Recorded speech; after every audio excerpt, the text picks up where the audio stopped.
আজকে মুন্নাস কিচেনে এখানে হচ্ছে ভাত রান্না হচ্ছে। আর এখানে হয়েছে মাছ ঝোল, তেলাপিয়া মাছ আর কাতল মাছ দিয়ে তেজপাতা দিয়ে মাছ ঝোল হয়েছে। তেজপাতা পেঁয়াজ দিয়ে মাছের ঝোল আমি অনেক দেখিয়েছি আর নাই বললাম, তো মাছের ঝোল হয়েছে এখানে। আর মুন্নাস কিচেনের সব মেনু দেখাচ্ছি। আর হয়েছে মুসুর ডাল। আজকে মুসুর ডালটা হয়েছে জিরে আর শুকনো লঙ্কা কাঁচা লঙ্কা ফোড়ন দিয়ে মুসুর ডাল।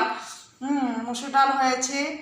আর হয়েছে এখানে আলু সিদ্ধ, জিরে ফোড়ন শুকনো লঙ্কা ফোড়ন দিয়ে মাখা হবে। আর সাথে আছে কাঁচা পেঁয়াজ, এগুলিও একসাথে মেখে নেব।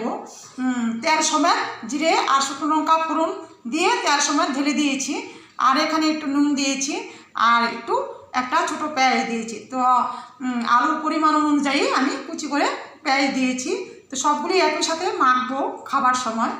তো এখানে আছে 2 টুকরো বেগুন ভাজা। তো বেগুন ভাজা নুন হলুদ আর একটু মিষ্টি মেখে সরষে তেলে ভেজে নিয়েছি, কম আছে ঢেকে। তো আজকের মেনু মুন্নাস কিচেনের এইটুকুনি। ভিডিওটা যদি ভালো লাগে লাইক সাবস্ক্রাইব অ্যান্ড শেয়ার করবেন।